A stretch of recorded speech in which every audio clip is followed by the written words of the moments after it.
Hello, hello, hello. This is a unique view for some of you.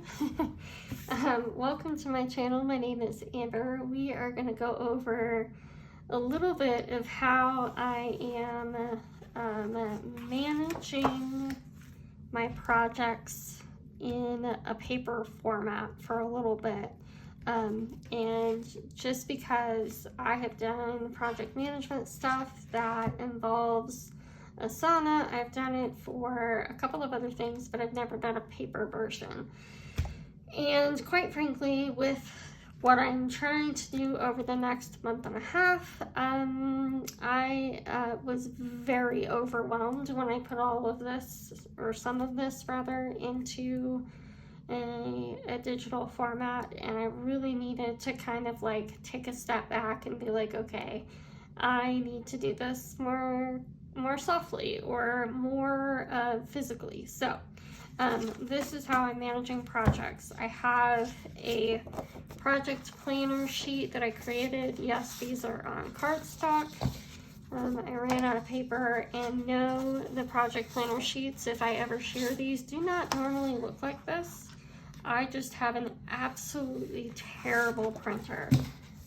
If you are in the market for a printer, I could not recommend an Epson Expression Home less. They are awful. I had a brother before this one, and it lasted me over a decade. And I used to print more on that one than I print on this one, and I've only had it for a couple of years, and it's it's just awful. Anyway, so I started with 4x6 cards. So this is where I am putting they're 4x6 cards, not 3x5, just so you know. I was planning on using this and 3x5 cards, or just these and more of these, but then as I got to putting things down on the sheet, I had planned, I love stickers, and I love, more than I love checking something off, I love putting a good smiley face sticker on, and I've had these since, well, my son was potty training, and so I've had these for a really long time, and I use some of them, obviously, but I didn't have a use for them after that, and so I've just kind of hung on to these for quite a number of years. But anyway, so I was planning on using those and this, but the smiley faces are too big for each line. And then I thought, well, I could use it on here, but they're also too big for those lines. So we're going to use those in a different fashion. So I have the project name, the dates of this project, and then the main milestones are here. And then how this works is I've got my planner here, which has my beginning of the launch. And then I don't know if I've updated this because I've changed it a couple of times. I did not. So we need to go, and I need to put those in there, like the end of the free bundle launch. And then so it's August 1st through the 12th. And then August 8th is when we're gonna start the Core 4 formula launch, which is a formula I came up with a long time ago and have utilized since 2016, when I've gotten really, when I finally decided on a goal. This was something that's always helped me actually achieve that, and I'm not sure why I stopped just going with that, because I saw a 12-week year and I was like, yeah, let's try that, and it just didn't work for me. So I need to go back to my Core 4 and just go with that. Anyway, so that starts on the 8th and will go through the end of the month. So yeah, I do have that one, low free offer. And then on Sunday the 1st, we start the launch for the group coaching program. And that will go through the 14th.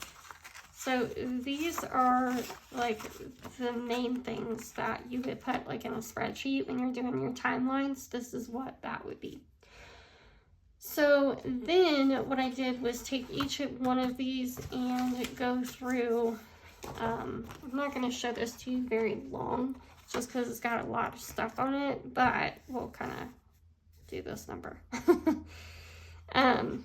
We've got like the basic stuff that has to happen for the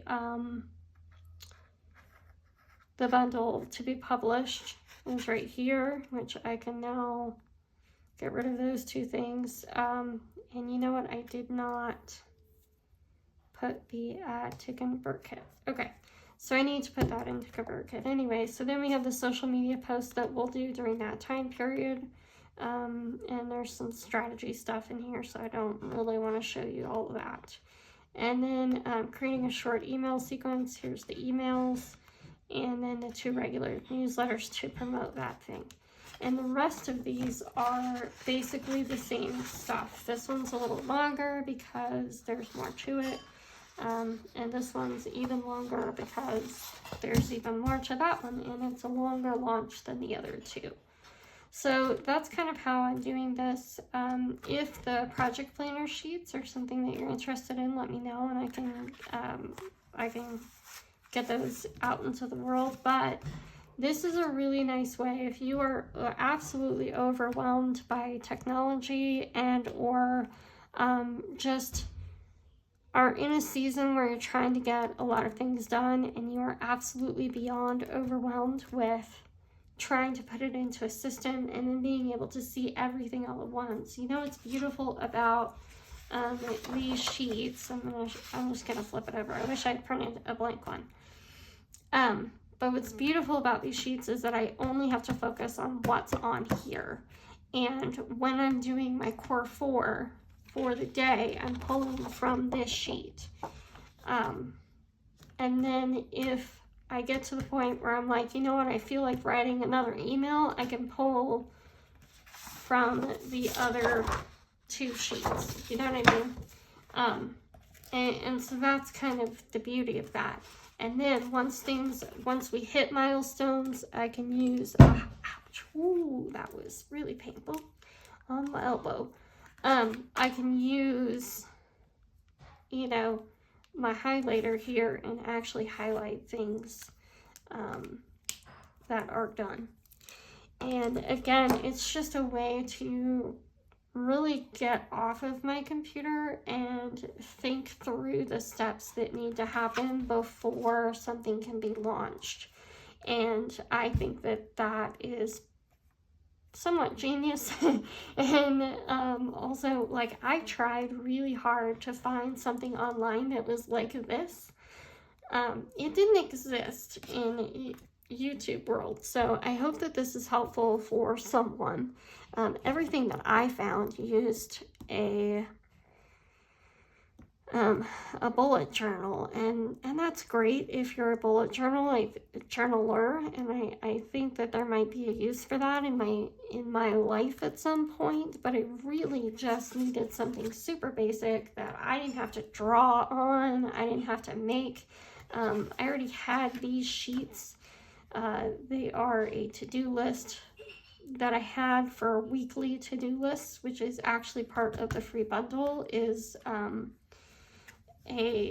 actually the weekly to-do list that's in the free bundle is actually let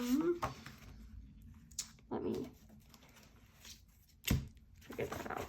I've got it all written down. Is actually a running to-do list in Google Drive, which I've also used as well. But if you were a pen to paper kind of person, I just got really tired of having to print them out, and so I started doing them in a Google Drive document, and it really changed the game for me, because you can create checklists in there. So I have one of those for you guys to use for the bundle. If you're interested in the bundle, I will leave a link once I've got the page for you to sign up for that done, which will happen, I think, tomorrow, I'll go ahead, which is coincidentally when this video will come out. I will leave a link for that in the description box below. So if you're curious about that, it's going to have a meal tracking page, a running weekly to-do list, a weekly review, and a mood tracker. And then, you know, as you go through the process of just getting more intentional about how you do the stuff that you're doing. And then also figuring out what your productivity looks like, and then kind of comparing that with your, are you doing your goal-driven tasks first, or are you avoiding them? And if you're avoiding them, why? Kind of going through that process of figuring out what's going on with you. And I think that is super, super important as you try to make things happen, and as you come up on roadblocks that may or may not come up for you. Anyway, I hope that this was enlightening. I hope that this was helpful. Let me know in the comments if it was, and I hope you all have a good day. And I'll talk to you soon. See ya. Bye.